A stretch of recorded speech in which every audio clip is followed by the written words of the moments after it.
Alors bonsoir à toutes et à tous, bienvenue sur dailyfx.fr, bienvenue en salle de trading. Webinaire Vincent Gann pour vous retrouver ce soir pour deux choses. D'une part, vous présenter un bilan des marchés financiers au mois de janvier, étudier les grandes tendances qui se déploient sur toutes les classes d'actifs depuis la séance du 1er janvier 2015. Et puis dans un second temps, un tour d'horizon des graphiques de long terme. Alors autant vous dire que ce soir, nous allons nous concentrer sur l'horizon de temps hebdomadaire dans le meilleur des cas, mais sinon l'horizon de temps mensuel. Alors bienvenue, je pense que le son et l'image fonctionnent normalement. Je vous laisse prendre connaissance de l'avertissement légal, négocier sur marge sur le marché des devises ou via des produits CFD comportent un risque élevé et ne peut être recommandé à tout investisseur. Cette présentation est réalisée à titre purement indicatif. Il reste encore deux lignes à lire. Je vous laisse donc quelques instants pour prendre connaissance de cet avertissement légal. Alors bienvenue, je suis content donc de vous retrouver ce soir dans le cadre de ce webinaire de 18h. Alors de quoi allons-nous parler? Eh bien, on va parler de beaucoup de choses. On va évoquer le marché action, on va évoquer les indices boursiers, nous allons évoquer les matières premières, nous allons évoquer les taux d'intérêt, alors en tout cas le contrat de taux qu'on vous propose à la négociation chez FXECM, et bien sûr le forex, les paires de devises et les graphiques de long terme des paires de devises majeures. Alors sous vos yeux vous avez la plateforme MarketScope, la façon dont moi je la conçois, c'est-à-dire que j'organise ici les fenêtres par classe d'actifs.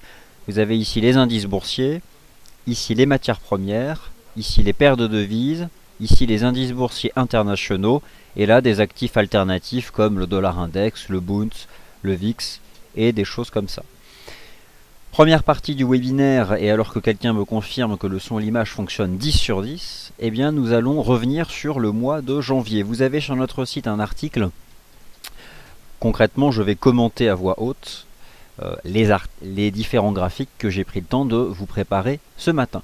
Je m'adresse à tout le monde, aux traders forex, à l'investisseur sur les matières premières, sur les indices boursiers et même sur le marché action, car vous êtes peut-être détenteur d'un compte titre ou d'un PEA.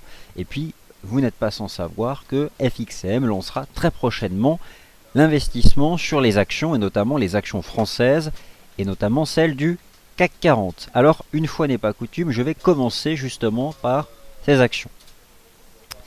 Alors, sous vos yeux, et on va essayer de zoomer pour que les choses soient plus claires. Voilà. Alors, sous vos yeux, vous avez la performance des actions du CAC 40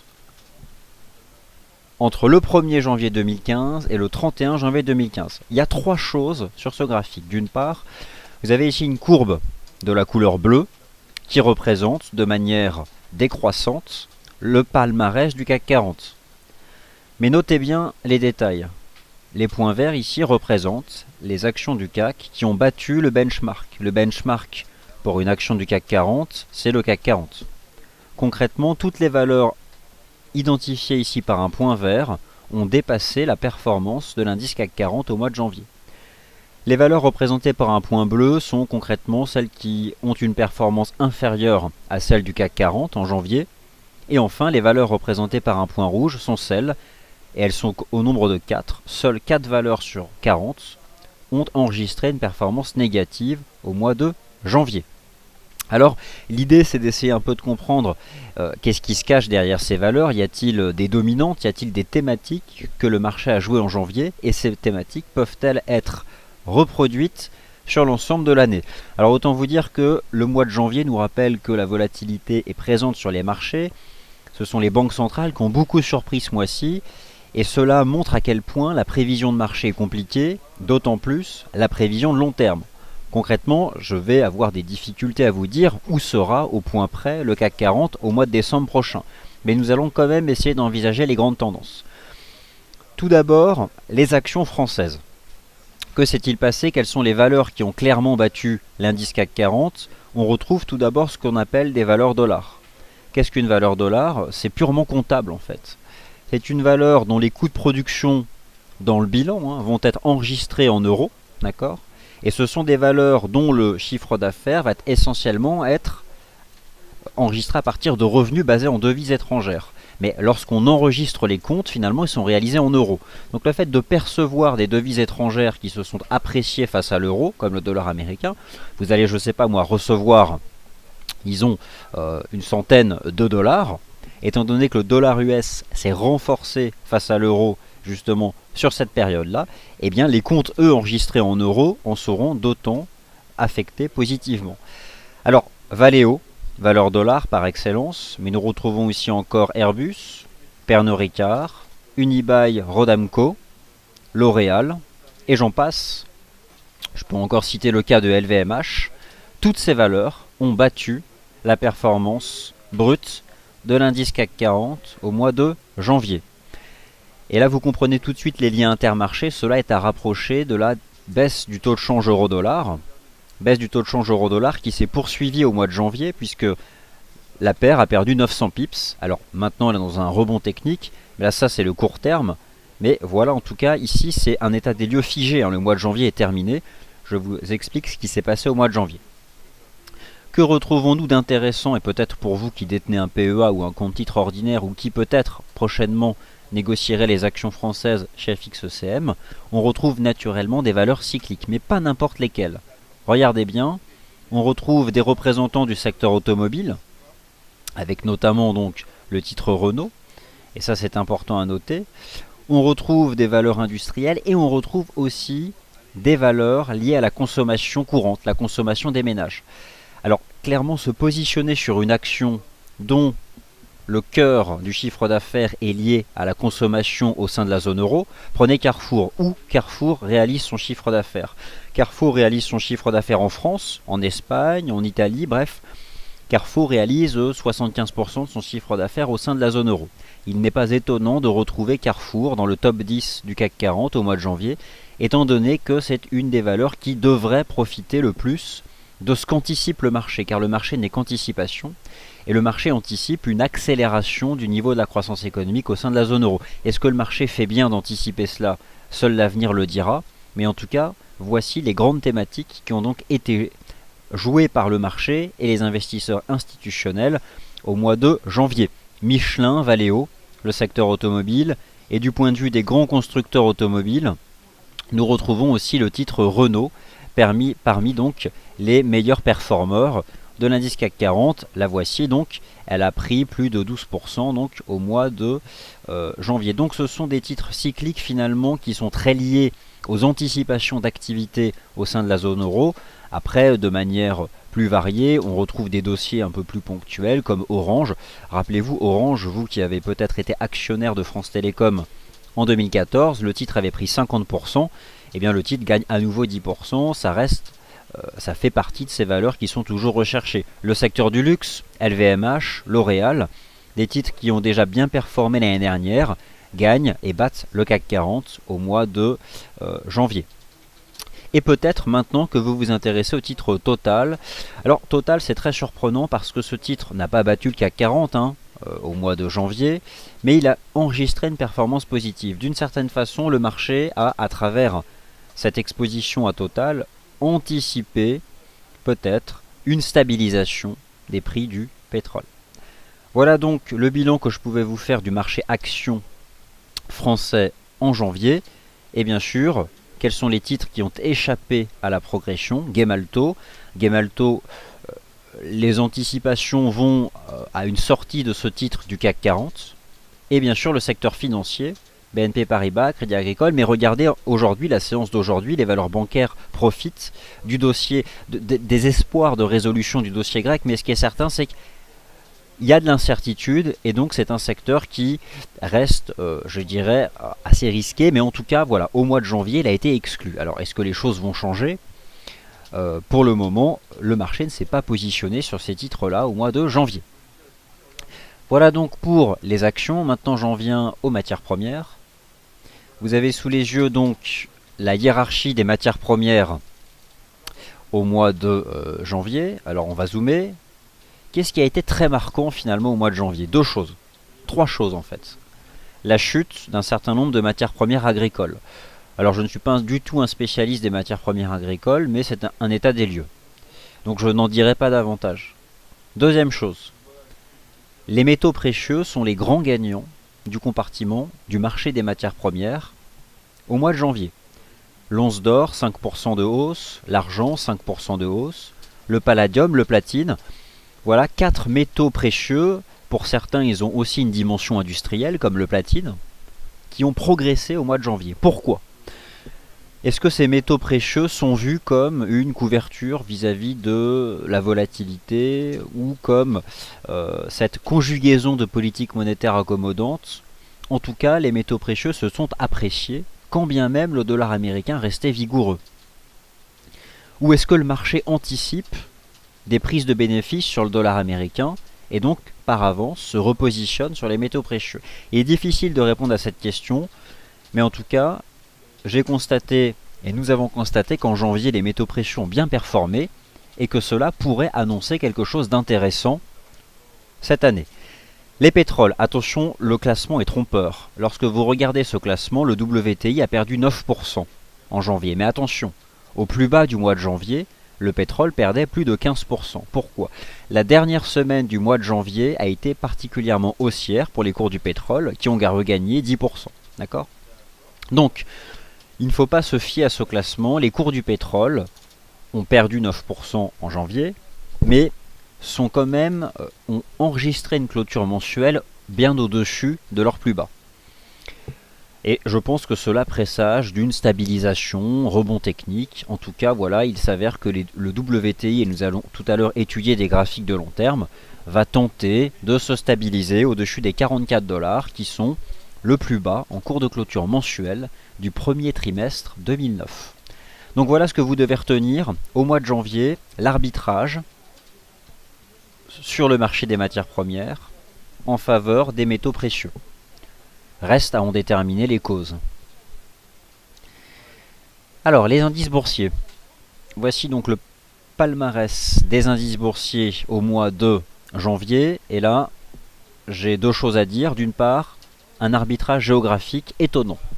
Étonnant, oui et non, mais l'arbitrage géographique s'est fait en faveur des actions européennes. Au sein des actions européennes, l'arbitrage géographique s'est fait en faveur des actions allemandes et en défaveur des actions grecques. Sans surprise, le marché actions grecques a reculé au mois de janvier, le DAX s'est apprécié de plus de 9%, et d'une certaine façon, au sein des investisseurs internationaux, les actions allemandes restent finalement le premier choix, pour tout un tas de raisons liées à l'économie réelle que nous connaissons bien, et probablement parce que c'est ce pays qui a les entreprises peut-être industrielles les plus à même de profiter d'un rebond de la consommation au sein de la zone euro. Pourquoi ? Parce que l'Allemagne est le premier exportateur de la zone euro, mais l'Allemagne exporte essentiellement au sein de la zone euro. Alors envisager une reprise de la consommation des ménages en Espagne, en Italie, en France profiterait probablement aux biens de consommation de l'industrie allemande. En tout cas, le DAX a enregistré la performance la plus intéressante au mois de janvier. Le CAC 40 gagne 7%, c'est pas ridicule. Qu'est-ce qui est marquant au mois de janvier ? Eh bien, au sein des marchés actions émergents, l'Inde, le marché actions indien.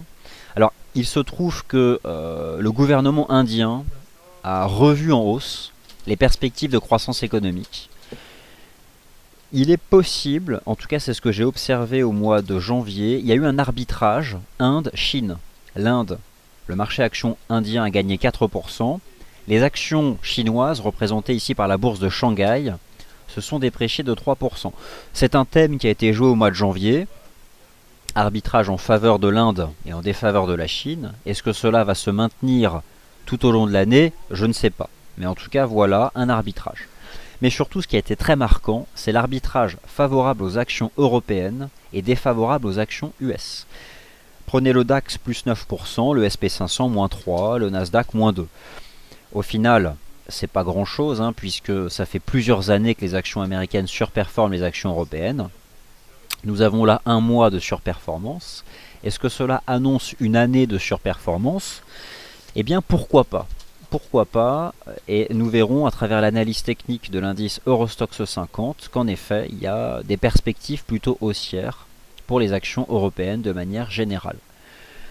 Et enfin, en Europe, les actions suisses ont été délaissées, moins 6% pour l'indice SMI. Cela est à, bien sûr, rapprocher de l'envolée du taux de change du franc suisse sur le marché des changes suite à la nouvelle politique monétaire de la Banque nationale suisse. Alors on continue.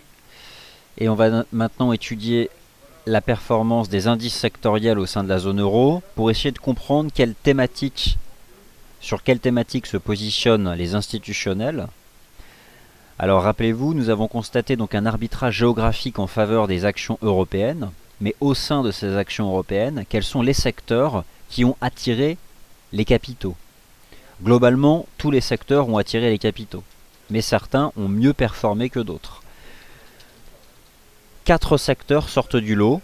Le secteur des biens de consommation, forcément, c'est clairement le secteur qui sera le plus sensible si la croissance économique s'accélère effectivement au sein de la zone euro. Le secteur des télécommunications, mais ça c'est parce que c'est un secteur qui rassemble beaucoup d'opérations capitalistiques, il y a des fusions, acquisitions, et c'était déjà le cas en 2014.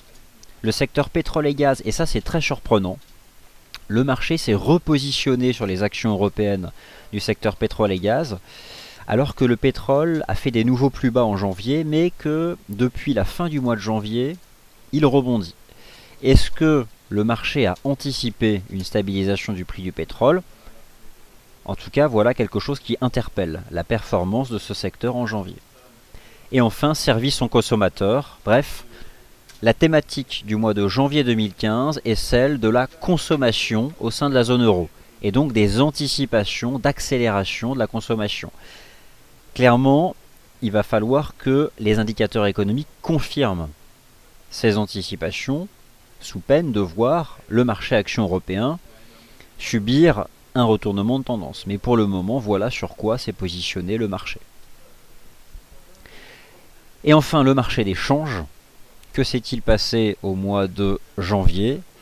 Alors vous avez ici la performance des paires majeures, la performance des paires de devises sur un mois. Moi on peut parler de plusieurs thématiques, mais il y en a une finalement qui retient mon attention, c'est le dollar canadien, puisque l'USD4 gagne 7%, le GBP4 gagne 5%, l'Euro4 gagne 2%, ou encore le CAD Yen chute, le CAD CHF chute, bref. Le dollar canadien a été vendu tout simplement parce qu'a priori la Banque centrale du Canada a engagé une nouvelle politique monétaire. Et je pense que nous avons là une thématique pour cette année. Alors, vous le savez, depuis le mois de décembre, notamment notre analyste Adrian vous propose une stratégie d'achat de l'USD4, peut-être même depuis bien avant. L'idée, c'est de s'intéresser au niveau de support. En tout cas, le dollar canadien a été vendu.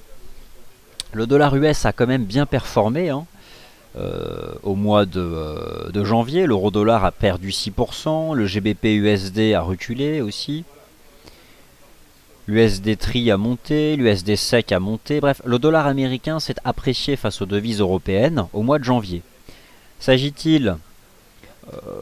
alors, on sait que ça a permis au dollar US d'atteindre des niveaux importants, et sur le court terme, il ne faut pas exclure une consolidation. En tout cas, voilà ce qui s'est passé au mois de janvier.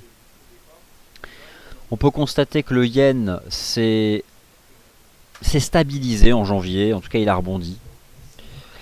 Le GBP yen a reculé, l'euro yen a reculé, le CAD yen a reculé. Et l'USD yen, qu'en est-il? Eh bien, en effet, il s'avère que l'USD yen est la seule paire en dollars qui a reculé.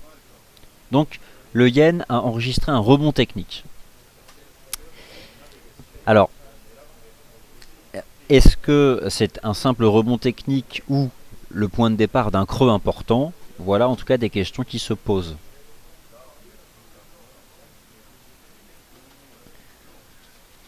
Ce que vous devez retenir du mois de janvier, c'est que un certain nombre de banques centrales ont surpris par des baisses de taux d'intérêt. Des banques centrales en Europe, Banque centrale du Canada, encore hier la Banque centrale d'Australie. D'ailleurs l'AUD-USD s'est déprécié au mois de janvier. Bref, nous sommes toujours en plein cœur de ce thème de la divergence des politiques monétaires, et ça n'a pas changé en fait, et il est probable que cela se prolonge toute l'année. En tout cas, c'est clairement ce que nous dit le mois de janvier. Voilà donc pour le bilan du mois de janvier, maintenant je vous propose de revenir sur des graphiques de long terme, et uniquement des graphiques de long terme, c'est-à-dire que je vais donc étudier uniquement les bougies japonaises hebdomadaires ou les bougies japonaises mensuelles. Et on va commencer par l'euro-dollar. Alors, ne cherchez en aucun cas derrière ce que je vais vous dire là des stratégies de court terme. Vous avez sous les yeux les bougies japonaises mensuelles. Elles ne vous seront donc d'aucune utilité pour des stratégies de trading de court terme. Cependant, qu'est-ce que nous disent ces bougies japonaises? Moi, vous retrouvez ici en fait un décompte héliotiste que j'avais proposé depuis les 1,40. L'idée, c'est de comprendre que le mois de janvier a clairement donné un signal de baisse. Signal de baisse en date avait été donné ici à la cassure des 1,22 lorsque l'euro-dollar était sorti par le bas en fait de ce vaste triangle symétrique, mais il a atteint un objectif important. Lorsqu'on raisonne par vague ou lorsqu'on raisonne par amplitude, il est usuel d'observer que dans une phase en 3 temps, A égale C d'une certaine façon. Donc la hauteur balayée par la vague A reportée au sommet de la vague B, on obtient un objectif de cours en remportant 100% de l'amplitude, ce qui donne 1,1095. Et cette extension, je l'ai sur mon graphique de long terme depuis longtemps. Et donc, j'ai pu observer que l'eurodoll avait fait 1,1096. Voilà, donc, je pense que le mois de janvier a permis d'atteindre sur l'euro-dollar un objectif de cours important et que nous sommes entrés dans un rebond technique, ou en tout cas une stabilisation. Quelle en sera l'amplitude? Ce sont davantage des graphiques de court terme qui peuvent permettre de répondre, mais je ne serais pas surpris que la reprise technique puisse nous mener jusqu'à ce niveau-là des 1,1650, 1,1680. Bon, c'est vraiment trop tôt encore, mais en tout cas, en janvier, nous avons atteint ici un objectif de cours, une extension importante, mais cette année, je pense que l'euro-dollar peut se déprécier davantage. D'accord? Les premières résistances véritablement solides, elles sont là. On a ces 1,1880, 1,20, 1,22. Est-ce qu'on peut rebondir à 1,22? Ça me paraît un peu trop ambitieux comme objectif de reprise technique. Mais je pense que déjà, nous avons ici en l'état un objectif de reprise à 1,1650. En tout cas, voilà ce que nous enseigne donc ce graphique de long terme. C'est une cible importante qui a été atteinte, mais étant donné le signal de vente majeur qui a été donné ici à la cassure des 1,22, on peut prolonger davantage les extensions et aller chercher les prochaines. Alors je les ajoute, et puis on va bien voir ce que cela donne. Qu'est-ce que cela pourrait nous donner? Voilà, ce sont des objectifs. Alors ça, ce sont des objectifs, ce sont des extensions, mais ce qui est intéressant, c'est lorsqu'elles rejoignent un niveau de chartiste. Et donc on a un certain nombre de niveaux, et moi je ne serais pas surpris que après cette phase de reprise technique, l'eurodoll aille chercher ce niveau ici des 1,07, et on a une zone ici intéressante aux alentours des 1,03. Voilà en tout cas ce qui m'intéressera. Mais 1,1095, c'est en soi un bel objectif de cours qui a donc été atteint au mois de janvier. Alors en vrac, je vais les prendre pas forcément dans l'ordre. Au niveau des graphiques de long terme, que se passe-t-il sur le pétrole? Le chandelier mensuel du WTI est intéressant. Pourquoi? Car il s'agit du premier chandelier mensuel avec une mèche basse. En clair, depuis le mois de juillet, tous les mois avaient été clôturés au plus bas. Regardez, vous avez les chandeliers mensuels ici du pétrole. À chaque fois, on a fait une clôture du mois au plus bas. Et le mois de janvier montre une clôture qui ne s'est pas faite au plus bas. Les cours du pétrole, en fait, sont rentrés dans un rebond technique depuis ici. Regardez, je vais passer en cours de clôture. C'est le point bas en cours de clôture du premier trimestre 2009 à 44 $. Donc voilà à partir de quel niveau les cours du pétrole entament un rebond technique. D'accord? Reprise technique donc sur les cours du pétrole, stabilisation, mais autant vous dire que au regard de cette puissante phase de baisse, on avait eu ce type de mouvement ici en 2008-2009, on va en passer par une phase de range volatile. Donc nous devons désormais nous attendre à ce type de mois, exactement comme on avait vécu ici en janvier 2009, en février 2009 ou en mars 2009. Il y aura de la vol haute et basse, on va travailler entre 44 et disons 58 $. on peut balayer cette zone sous la forme d'un range. En tout cas, le marché commence à se positionner et à anticiper le basculement d'une phase de baisse bien puissante à une phase de range qui pourrait se déployer entre ces niveaux de chartiste importants, 44 $ ici sur les cours du brut US et ce niveau ici des 58 $. Alors toujours en vrac, je vais vous montrer maintenant des graphiques de long terme des indices boursiers. Alors, pour tout ce qui est question de court terme, ce sont des choses qui sont évoquées dans nos émissions pendant la journée. En effet, l'euro-dollar a donné un signal d'achat aujourd'hui. Vous avez un article sur notre site ou encore des vidéos et qui permettent de viser des objectifs de cours mais qui concernent uniquement les graphiques de court terme. Donc, vous avez d'ailleurs une vidéo qui est disponible sur notre chaîne YouTube sur laquelle je suis revenu tout à l'heure à court terme sur ce que nous pouvions viser. Moi maintenant, je tiens à m'intéresser aux graphiques mensuels et notamment ici celui du CAC 40. Lorsque je regarde les actions européennes, je suis assez confiant cette année, notamment lorsque je regarde l'Eurostoxx 50. Au mois de janvier, en cours de clôture mensuelle, le CAC 40 a réalisé une cassure haussière. La résistance mensuelle, c'était 4520. Donc on a eu un signal d'achat sur le CAC. Et lorsque je reprends cette approche en vague, l'approche en vague Elliott, il y a quelque chose d'assez usuel que j'observe. Nous avons une vague 1 ici, entre 2600 et 3600, une vague 2 peu profonde qui la retrace, une grande 3, hyper classique, une 4 qui a pris la forme d'un flat, et en réalité l'année 2014 représentait cette vague 4. Elle a toujours préservé en cours de clôture les 4100 points. En clôture mensuelle, le CAC a toujours préservé 4100 points. Il y a une règle d'overlap très importante qui est de ne jamais voir la 4 enfoncer le top de la 1, ce qui n'a jamais été fait, puisque le top de la 1 se situait à peu de choses près au niveau des 3600 points. Nous avons en fait démarré la vague 5. Alors des objectifs théoriques de vague 5, il y a plusieurs façons d'en calculer. Une des façons assez courantes est de reporter 0,618 de l'extension de toute l'amplitude allant de la 1 au top de la 3 au point bas de la 4. Et ce qui me permet finalement d'attraper une cible ici intéressante aux alentours des 4965 points. Je pense donc que cette année, le marché action parisien, en tout cas l'indice CAC 40 standard, peut rejoindre cette résistance des 4965 points. Et je m'y intéresse donc au niveau, sur des niveaux de support. Et disons clairement un gros support mensuel, maintenant c'est le précédent cours de clôture ici, mensuel qui était à 4530 points. Donc 4530 points, ce serait un pullback parfait je pense, 4530 points pour se positionner long et donc viser ces 4965 points. Toujours pareil, lorsque j'étudie donc des graphiques de long terme, je reviens ici sur le DAX, qui m'intéresse aussi.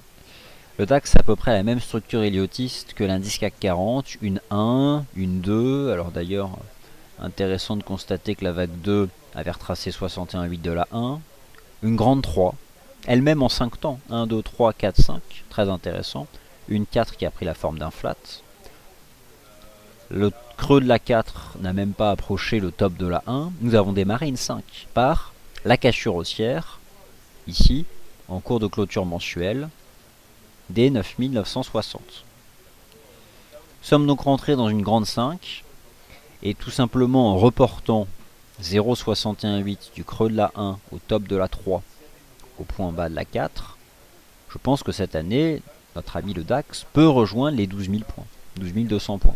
Il y a d'autres façons de calculer des objectifs théoriques, car là je n'ai pas le choix. Autant le CAC 40 j'ai des résistances historiques, autant sur le DAX je n'en ai pas. Alors je peux aussi tout simplement attraper l'amplitude de la 1 et la reporter au point bas de la 4. Ce qui donne déjà ici une première target à 18 832. Mais observez bien, où se trouve 100%, regardez bien ce que je viens de poster, où se trouve 100% de l'amplitude de la 1 au creux de la 4, 12 365. Où se trouve 0,618 du creux de la 1 au top de la 3 au bas de la 4, 12 300. Voilà pourquoi j'estime que cette année, ce marché allemand, le DAX, car je retrouve une confluence d'extension, peut approcher cette zone des 12 300 points. Le mois de janvier, comme je vous l'ai montré, est un mois d'arbitrage sur le marché actions en faveur des actions européennes. Au sein des actions européennes, en faveur de tout ce qui est lié à la consommation des ménages au sein de la zone euro. Il y a d'autres thématiques qui ont été jouées. Thématique des valeurs exportatrices ayant leur coût de production faiblement délocalisé, mais encaissant des devises étrangères, forcément, puisque le taux de change de l'euro se déprécie face à un panier de devises. Autant vous dire que les actions européennes sont plutôt bien parties. Et en tout cas, le mois de janvier, il donne plutôt un message favorable pour cette année sur ces actions européennes. Alors, je vais continuer donc les graphiques de long terme et puis peut-être évoquer le cas des paires majeures. Donc, on va commencer par le GBP USD, le câble. Le GBP USD, c'est pas forcément la paire majeure la plus parlante. Finalement, le GBP USD, c'est un range sur ce graphique de long terme. On peut y voir un range entre 1,48 et les 1,71. Alors, est-ce que de là à anticiper un rebond dans la partie basse du range pour revenir chercher un 71? Pour l'instant, c'est beaucoup trop tôt. Il y a, parmi toutes les banques centrales, j'ai des doutes. Je suis très incertain sur la Banque d'Angleterre, je m'explique. La Fed, on y voit à peu près clair. La Banque Centrale Européenne, c'est limpide. La Banque Centrale de Nouvelle-Zélande, c'est limpide. La Banque d'Australie, c'est limpide. La Banque Centrale du Canada, c'est limpide. Mais la Banque d'Angleterre de Monsieur Carnet, eh ben, c'est pas limpide du tout. C'est la banque qui nous a piégés en 2014, puisque le marché anticipait l'été dernier une hausse des taux d'intérêt. D'ailleurs, il y a eu un piège acheteur ici. Et lorsqu'on neutralise un signal d'achat, on a un contre-pied baissier. La Banque d'Angleterre, c'est très incertain. D'ailleurs, cette semaine, elle prend une décision de politique monétaire. J'ai beaucoup de mal à envisager ce qu'elle va faire. J'ai regardé un peu les différents agrégats qui sont susceptibles de l'influencer, notamment le régime des prix. Et dans ses récents rapports, la Banque d'Angleterre a mis en avant un ralentissement du côté de l'immobilier résidentiel au Royaume-Uni. Au sein du comité de politique monétaire de la Banque d'Angleterre, ils sont 9 à décider. Sur ces 9 personnes, au maximum, 2 ont été en faveur d'une hausse des taux. Mais le marché l'a intégré finalement ici, à travers cette baisse du GBP.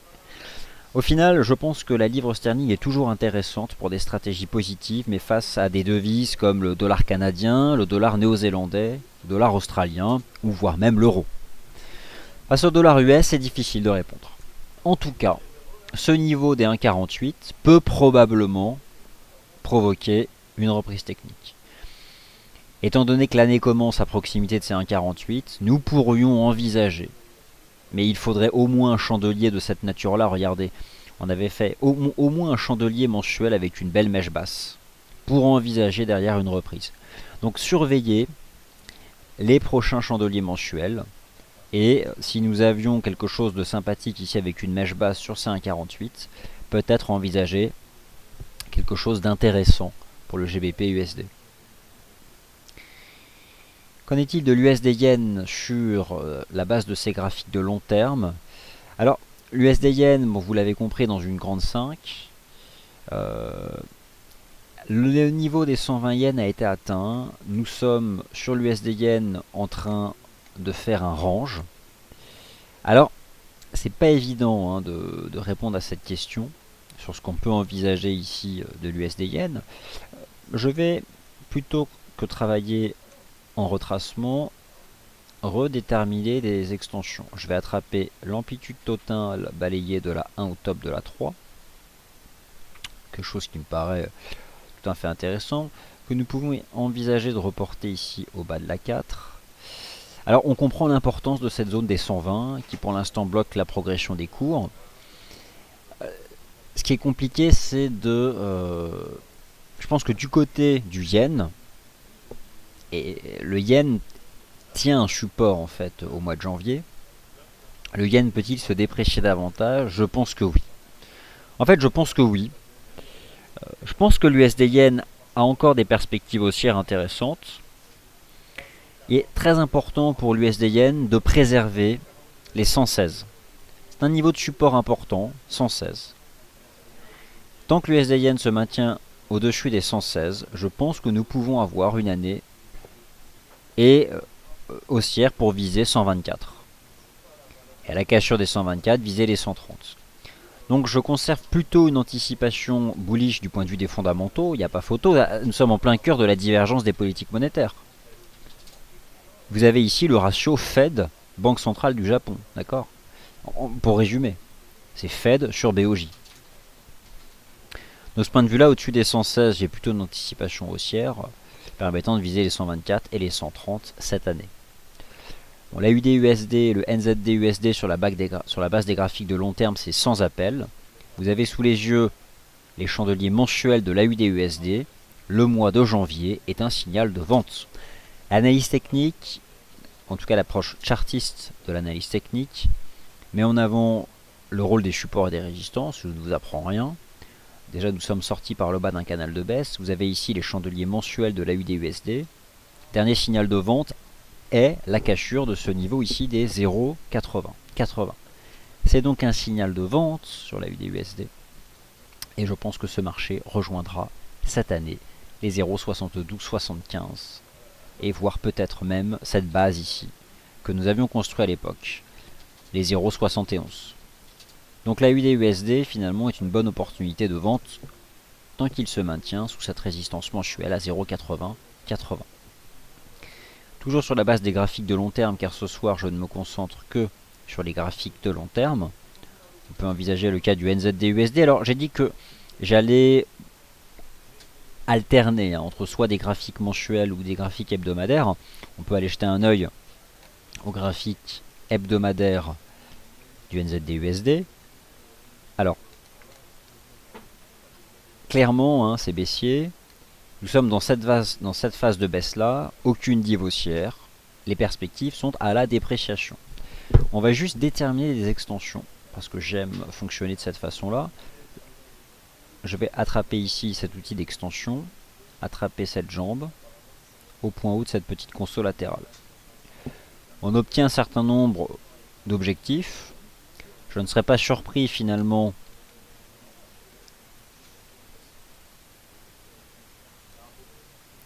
voilà, là où finalement je retrouve une confluence intéressante, c'est-à-dire une zone où se rejoignent extension et retracement, et chartisme d'une certaine façon, puisque là il y a une base chartiste, c'est 0,69.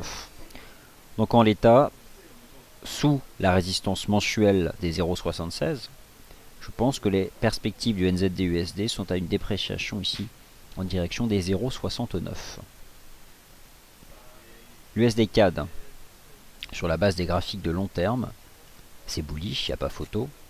Sauf que là, clairement, nous rentrons dans une période de consolidation. Tout simplement parce que nous avons atteint cette résistance. Et d'autre part, le pétrole, vous l'avez compris, a réalisé un mois de janvier différent des autres mois. Puisqu'en janvier, le pétrole n'a pas clôturé sur ses plus bas. Ce qui est une rupture par rapport à ce qu'on observait ces derniers mois. Voici le niveau mensuel que tape l'USD CAD. Regardez en cours de clôture. Voilà. Voilà à quoi correspond les 1,27. Vous avez sous les yeux cette résistance en données mensuelles que tape l'USD CAD. C'est pour cette raison que l'USD CAD, ses perspectives sont fortement haussières et nous l'accompagnons ces derniers mois. Mais il pourrait rentrer dans une phase de consolidation sur le court terme. En l'état, il n'y a pas de divergence en données mensuelles. Alors, jusqu'à où cette paire de devises pourrait consolider, ça c'est une excellente question. Ce graphique en données mensuelles n'apportera pas forcément la réponse, mais clairement, nous sommes sortis par le haut de ce canal de progression. Je ne pense pas qu'on le réintégrera. On peut envisager un retracement de faible amplitude de cette jambe de hausse. Et je pense que 1,20 sont un bon niveau de support. Ça c'est sur un graphique de long terme, c'est pas pour une stratégie de trading. Mais c'est un des premiers niveaux de retracement.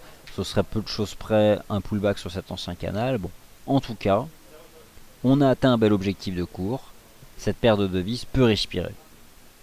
Et il va falloir s'intéresser ensuite peut-être à des graphiques à plus court terme pour essayer d'attraper des zones, des lignes de tendance intéressantes. Mais en tout cas sur le court terme, on peut essayer de tracer des lignes de tendance qui collent au plus près de la dynamique. Et on voit qu'il y a sur ces graphiques de long terme de la marge en fait pour une consolidation depuis cette forte résistance mensuelle ici qui a été atteinte. Alors, et l'once d'or. Que penser de l'once d'or en données mensuelles? Vous avez sous les yeux un graphique de long terme de l'once d'or. Vous avez donc les chandeliers mensuels avec une échelle de représentation différente. Alors, je pense que là je vous apprends rien, et si c'est le cas je vais donc vous expliquer. Vous avez ici l'axe des ordonnées. Normalement, l'axe des ordonnées voit l'écart entre les prix en fonction d'un aspect purement nominal. En clair, l'écart entre 250 et 500 est généralement le même qu'entre 500 et 750, qu'entre 750 et 1000, entre 1000 et 1250. C'est à l'échelle arithmétique ça. Mais cette échelle arithmétique ne prend pas en compte la réalité relative des choses. Passer de 100 à 200, vous doublez. Passer de 2000 à 2100, vous ne doublez pas. Bref, si on va avoir une approche en termes de capitaux, une approche monétaire, et c'est ce qui nous concerne directement, c'est l'échelle logarithmique, c'est-à-dire qu'elle représente ici en amplitude l'évolution en pourcentage. Ça c'est très important sur les graphiques de long terme. Que nous dit l'once d'or? Qu'est-ce qui s'est passé en janvier? Et voilà pourquoi le mois de janvier est potentiellement porteur d'espoir. Au dernier trimestre 2014, sur la base de cette clôture mensuelle, l'once d'or a cassé ici un niveau à 1200 $. En l'état, c'est un signal de vente de l'analyse technique. Mais généralement, lorsqu'on casse un support, on accélère à la baisse. Ce qui est très mauvais, c'est de réintégrer le niveau. C'est-à-dire que ce support à 1200 est devenu résistance, mais il n'a pas agi en tant que résistance. Le mois de janvier 2015 a vu l'once d'or reconquérir, a vu le niveau des 1200 $, reconquérir son statut de support. Donc, le mois de janvier, il est bullish, vous l'avez compris, pour les métaux précieux, et d'ailleurs on a vu que c'était assez unique au sein du marché des matières premières, c'est ce que je vous ai montré tout à l'heure. Et en l'état, eh bien, je pense que c'est plutôt quelque chose de favorable ici pour l'once d'or. Alors, on manque de confirmation. Voilà maintenant ce qui est très important à surveiller pour la clôture mensuelle du mois de février. Nous avons cette ligne de tendance. Ici, ligne de tendance baissière ici, sur les cours de l'once d'or, dont les cours vont devoir s'affranchir. Pour le moment, en réalité, sur ce graphique mensuel, ça fait finalement canal de baisse. Donc, on a quelque chose qui est sympathique ici en janvier, sur les cours de l'once d'or, mais je dirais qu'il faudrait réellement que le marché parvienne à s'affranchir des 1330 $ en clôture mensuelle pour là envisager une progression cette année en direction des 1550. Donc, un mois de janvier intéressant sur les métaux précieux, porteur d'espoir, mais il faut impérativement, désormais, préserver sur la base d'une clôture mensuelle, donc c'est les graphiques de long terme, ce niveau des 1206 $. Et j'ai presque même envie de dire qu'en janvier, sur la base de ce graphique mensuel, il y a un niveau ici intermédiaire à 1240 $. Voilà, ça c'est vraiment quelque chose qui doit tenir, sous peine finalement de faire de ce mois de janvier qu'une simple oscillation au sein de ce canal. Donc voilà, il faut rester quand même prudent, mais il y a des choses intéressantes sur ce mois. Alors, en ce qui concerne les graphiques de long terme, c'est tout ce que je voulais vous montrer. Je vais vous montrer quand même un graphique des indices US. Les marchés actions US ont reculé en janvier, mais sur des graphiques de long terme, c'est non significatif. Les marchés actions US sont simplement dans des flats, des phases de transition latérale, qu'il s'agisse ici du Dow Jones ou du SP500, ou même du Nasdaq. Donc voilà, pour l'instant, il n'y a pas d'inquiétude majeure du côté des marchés actions US. Regardez ce graphique de long terme du Nasdaq. Bon, bah voilà, ça fait juste un marché latéral après une jambe de hausse. Ça fait donc un range dans le sens de la tendance haussière. Bon. Vous avez ici les sommets de l'année 2000 sur le Nasdaq 100. Et en ce qui me concerne, tant que le Nasdaq s'en tient ses 4080, cette ligne de tendance haussière de long terme, je pense que ce marché peut tout à fait relancer donc dans le sens de la tendance. Et en raisonnant à nouveau ici, en utilisant des extensions, je vais attraper cette jambe de hausse ici au point bas de la consolidation. Voilà, moi au-dessus des 4080, et c'est pourquoi j'en parle souvent, je pense qu'on peut viser ces 4450. En tout cas, c'est une vue de marché haussière, il y a toujours un money management qui lui est lié. Et l'idée c'est que 4080 est un niveau sympathique. Stop de protection, finalement il est un peu en dessous, c'est 4050, 4040, pour viser un 4450. Il me semble porteur cet indice, en tout cas parmi les marchés actions US, c'est l'indice qui me plaît le plus. Alors voilà donc quels étaient les graphiques de long terme sur lesquels je souhaitais revenir ce soir. Maintenant je vais répondre à vos questions.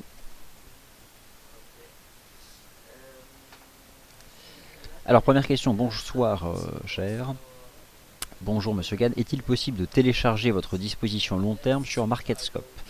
Alors c'est possible, sauf qu'en fait je ne l'ai pas mis sur le forum. Donc il faut que je le fasse pour que cela devienne possible. Mais oui, écoutez, alors généralement c'est cette disposition graphique que je mets. Donc là vous retrouvez l'euro-dollar en intraday avec ce signal d'achat dont je vous ai parlé tout à l'heure à la cassure haussière des 1,1360. Mais je penserai à le faire. Alors deux questions sur l'euro-dollar et le dollar US. Donc, alors c'est parti. Première question. Jusqu'où le billet vert peut-il corriger? Alors, ah bah voilà, un graphique de long terme que je vous ai pas montré. Alors je vais tout de suite m'exécuter. Voilà, sous vos yeux un graphique de long terme du dollar US. Bon, voilà. Je vais revenir sur des fondamentaux de l'analyse technique, ça me paraît important. Trop souvent, j'entends que le surachat est un signal de vente. Ce n'est absolument pas le rôle des indicateurs de momentum. J'ai presque même envie de dire qu'un indicateur suracheté conforte la tendance haussière. Qu'est-ce qui nuit? Déjà, quel est le rôle d'un indicateur de momentum? Il est de juger de l'état de santé d'une dynamique de marché. Je reprends toujours cette image. Lorsque vous êtes en voiture et que vous gravissez un col, la côte est de plus en plus pentue, mais arrive un moment pour que cette côte ascendante, cette pente ascendante, donc cette côte devienne plate ou baissière, l'angle de la côte va se réduire. Condition nécessaire mais insuffisante pour avoir la certitude que vous arrivez au col. Et le col, bah forcément, il n'y a plus qu'à descendre lorsqu'on l'a atteint. Le momentum, c'est ça, c'est l'angle. Alors, le dollar US, il est bullish, très haussier depuis le mois de janvier dernier. Le momentum est représenté ici par l'indicateur technique RSI, il est suracheté. Nous avons atteint une résistance importante ici à 11 854 points. Est-ce que l'on constate un début de consolidation? C'est minime, regardez. On entame à peine, et j'ai presque envie de dire qu'on a un support mensuel dès les 11 670. Ce cours de clôture mensuel ici. 11 690. Donc, nous pourrions envisager un pullback à 11 690 points pour répondre à votre question. Y a-t-il des divergences? Aucune. Le dollar US reste bullish et je pense que cette année, nous pouvons envisager une cassure haussière de ces sommets de décembre de mars 2009. Alors quand? En février, en mars, en avril? Mais c'est là, si vous voulez, où il y a une dimension aléatoire dans la prévision. Déjà, la prévision boursière, elle est aléatoire en termes d'objectif de prix. Alors, la prévision boursière en termes temporels l'est encore plus. Par contre, l'analyse technique, le jour où elle donnera le signal, ce sera bullish. Donc, c'est haussier, on a atteint cet objectif de cours, il n'y a pas de div en l'état, mais sur le court terme, sous un tel objectif, on peut bien revenir à 11 690 points, ce qui autorise cette fameuse reprise technique que j'envisage sur l'euro-dollar en direction des 1,16 $.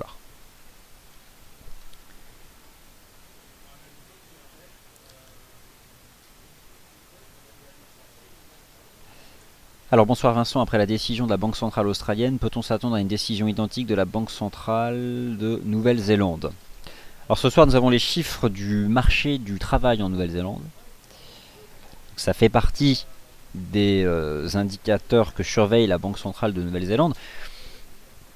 Peut-on s'attendre à quelque chose de similaire? pour le moment, la Banque centrale de Nouvelle-Zélande, elle n'a pas baissé ses taux. Elle a pris une décision de politique monétaire la semaine dernière. Ce soir, ce n'est pas une décision de politique monétaire ce soir, ce sont les chiffres du marché du travail. La Banque centrale de Nouvelle-Zélande, elle a simplement interrompu son cycle haussier des taux d'intérêt. Rappelez-vous, au premier semestre 2014, elle avait augmenté ses taux. Je ne suis pas certain qu'elle envisage une baisse des taux d'intérêt, la Banque centrale de Nouvelle-Zélande, car il y a des éléments liés au régime des prix propres à ce pays qui sont différents de l'Australie. Elle mettait notamment l'accent sur le fait que les prix de l'immobilier montaient fortement parce qu'il y a un flux d'immigration important. Donc, une baisse des taux de la RBNZ, je ne pense pas. Mais une stabilisation au niveau actuel, probablement. Alors Z-Trader, bien sûr, forcément, au mois de janvier, la Banque nationale suisse, ça fait partie de toutes ces décisions surprises de banque centrale, génératrices de volatilité, et c'est probablement d'ailleurs pourquoi les métaux précieux ont performé en tant qu'instrument de couverture contre la volatilité implicite du marché.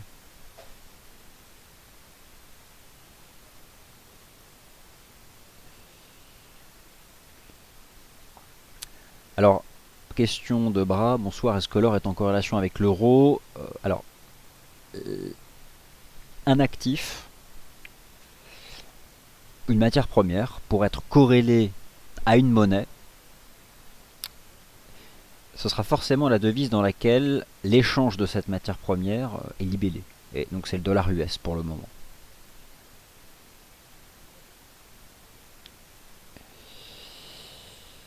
Alors, bonsoir Martine, est-ce que vous nous fournirez les actions? Alors on va vous fournir une offre globale sur les actions. Déjà beaucoup d'actions françaises.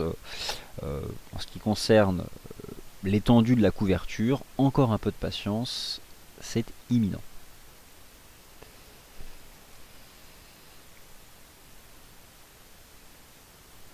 Alors, est-ce que je peux vous parler du Bund? Alors, le Bund, c'est vrai que ça fait partie des stratégies de long terme dont on vous parle beaucoup.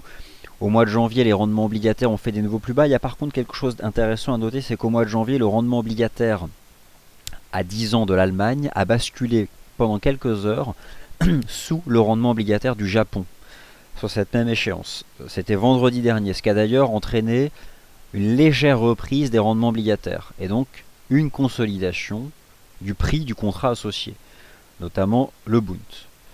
Je pense que cette année, ce marché s'appréciera davantage en termes de prix. Sur le court terme, ce n'est pas l'objet du webinaire de ce soir. La UDNZD sur le long terme, qu'en pensez? Alors, au-dessus du support mensuel des 1,0428, plutôt des perspectives haussières.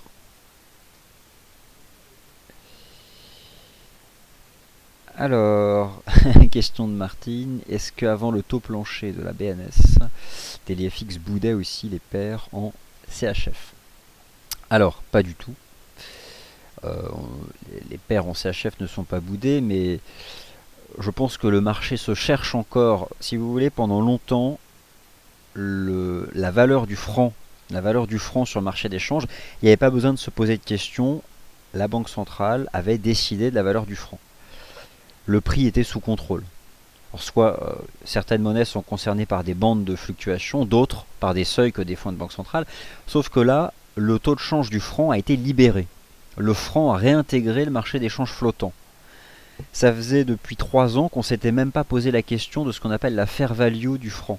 Il n'y avait pas besoin de se poser la question de sa juste valeur, étant donné que cette valeur était déterminée. Pourquoi exclure provisoirement les vues de marché sur le franc? Parce qu'il faut du recul pour envisager ce qu'est réellement la fair value du franc sur le FX. Concrètement, quel est le taux de change que peut supporter l'économie suisse? Donc, il faut un peu de temps. Et d'autre part, il y a encore beaucoup de spéculations sur des choses que serait amenée à faire la Banque nationale suisse. C'est risqué. Et donc, je pense que il faut s'en éloigner quelque temps.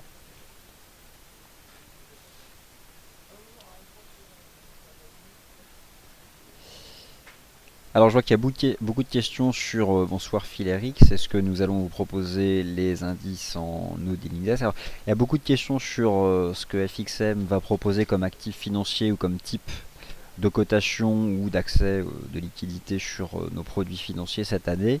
C'est pas l'objet du webinaire de ce soir, mais les réponses arriveront et voilà, encore un peu de patience. Voilà, donc je pense avoir répondu à l'essentiel de vos questions après une heure passée en votre compagnie ce soir. Cette vidéo a été enregistrée si notamment les 15 premières minutes vous ont intéressé avec le bilan du mois de janvier et les graphiques. Eh bien, vous pourrez retrouver ces vidéos sur notre chaîne YouTube DailyFX France. Et en ce qui concerne les graphiques, vous avez sur notre site un article qui s'appelle Bourse bilan au mois de janvier 2015. Les graphiques sont à l'intérieur.